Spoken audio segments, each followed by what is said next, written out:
Au bord de l'eau. Chapitre 7. Page 210. Partie 44. Sagesse profonde commença par s'asseoir à la place d'honneur, et, levant vers eux un doigt méprisant, dit : « Bande de foutus rosards, n'essayez plus de jouer au plus malin avec nous. Qu'est-ce que vous croyez, foutus claque-dents? Vous venez faire vos sales farces à nos dépens ?» Zhang et Li, imités par toute la bande, tombèrent aussitôt à genoux et répondirent : « Nous autres, les petits, nous sommes installés ici depuis des générations.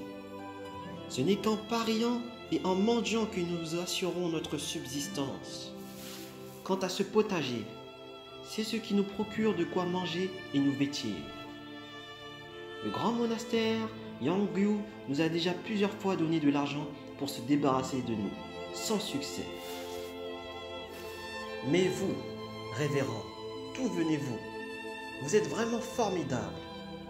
Nous ne savions pas que vous étiez au monastère Xiangyo. Désormais, nous voulons tous vous être soumis et vous servir. Nous sommes officiers contrôleurs de SE, le grand marescalier Zong l'Ancien, de la place de Yang'anfu, au Guanzi. Seulement, étant donné que nous avions tué trop de monde, nous avons résolu d'entrer en religion. Notre nom profane est Lu. Notre nom dans la loi est Zizen, sagesse profonde. En tout cas, ce ne sont pas 20 ou 30 d'or en chiant comme vous qui peuvent nous impressionner. Même si vous étiez une véritable armée de 1000 ou 10 000 soldats, nous n'aurions pas peur de foncer dans le tas et d'avancer au sabre. Tous les gueux bredouillèrent des chapelets de « Oh oui, oh oui !» Et après s'être prosternés avec respect, ils s'en allèrent.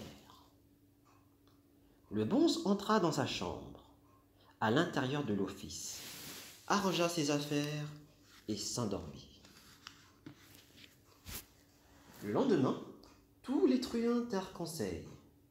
Ils se cotisèrent pour acheter une dizaine de pichets de vin, tuèrent un cochon et vinrent inviter le bonze à banqueter. Ils préparèrent le festin dans l'office et prièrent leur invité de s'asseoir à la place d'honneur, au centre. Ils s'installèrent de part et d'autre sur 2 fils et l'on trinqua.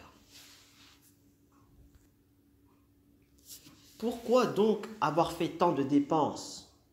protesta le bonze. « Mais c'est un grand bonheur pour nous, » dirent-ils en chœur, révérend. « Maintenant que vous êtes ici, c'est vous qui serez notre chef. » Sagesse profonde fut ravi. Ils continuèrent à boire et quand ils furent passablement gris, certains chantaient, d'autres racontaient des histoires, d'autres encore battaient des mains ou croulaient de rire. Au plus fort du brouhaha, voici qu'on entendit soudain au dehors des croissements de corbeaux.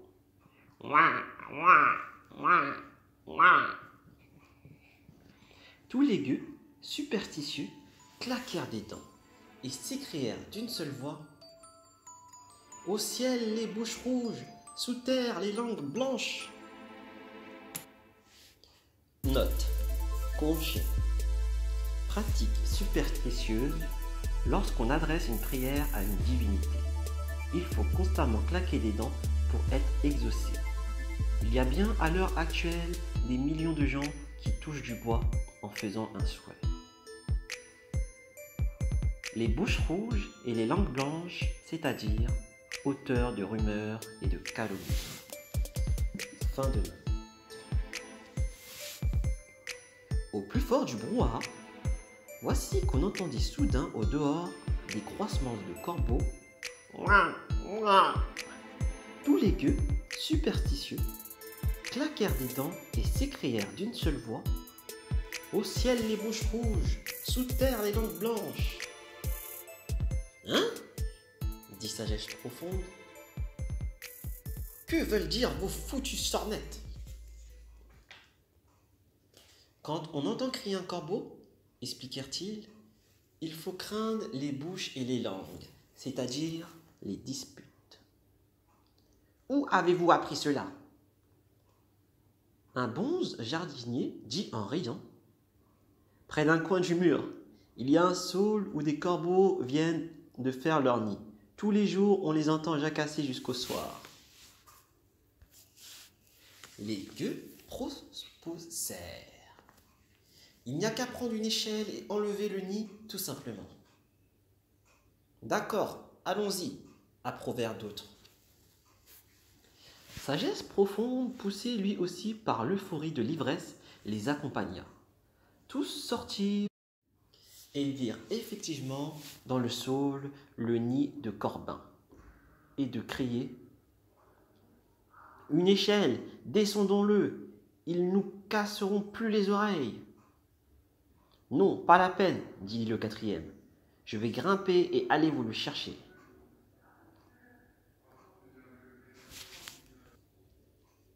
Sagesse profonde, lui, toisa l'arbre pendant un moment, s'en approcha, enleva son froc de moine, se baissa, passa la main droite autour du tronc, se courba profondément, serra fermement sa main gauche, plus haut sur le tronc, puis d'un coup de rein irrésistible, il se redressa et arracha le saule entier avec toutes ses racines.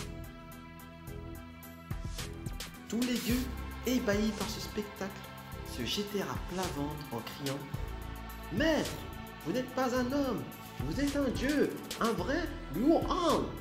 Si vous n'aviez pas en vous une force de 1000 fois 10 000 livres, comment auriez-vous pu déraciner cet arbre ?» Note. Sur les Luohan ou Arat, voir plus haut, chapitre 3. Fin de note. Maître, vous n'êtes pas un homme, vous êtes un dieu, un vrai Luohan. Si vous n'aviez pas en vous une force de 1000 fois 10 000 livres, comment auriez-vous pu déraciner cet arbre? La belle affaire, dit le bonze d'un air indifférent. Venez tous demain et foutre, vous verrez quelque chose. On vous fera une démonstration d'arts martiaux. Ce soir-là, tous rentrèrent chez eux. Mais à partir du lendemain, les 20 ou 30 drôles se jeta face contre terre chaque fois qu'ils apercevaient le bonze. Ils venaient quotidiennement lui offrir du vin et de la viande, et aussi le regarder s'exercer à la boxe ou faire des passes d'armes. Note. Xingquan.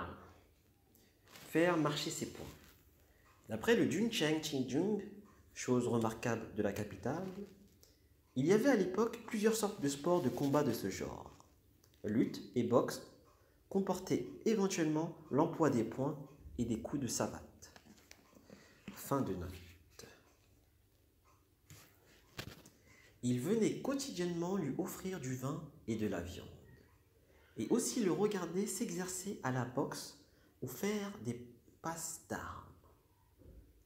Plusieurs jours passèrent, Sagesse profonde réfléchit. Tous les jours, nous mangeons et buvons ce qu'il apporte. C'est trop. Nous aussi, nous voulons aujourd'hui les inviter à festoyer en retour. Il envoya des frères laids acheter en ville quelques plats de fruits, 6 ou 8 jarres de vin et fit tuer un porc et un mouton. C'était juste le dernier jour de la 3e lunaison et il faisait vraiment chaud. Ouf, quelle chaleur! Soupira Sagesse profonde. Et il fit placer des nattes de jonc pour les inviter à l'ombre d'un sophora vert dans le jardin.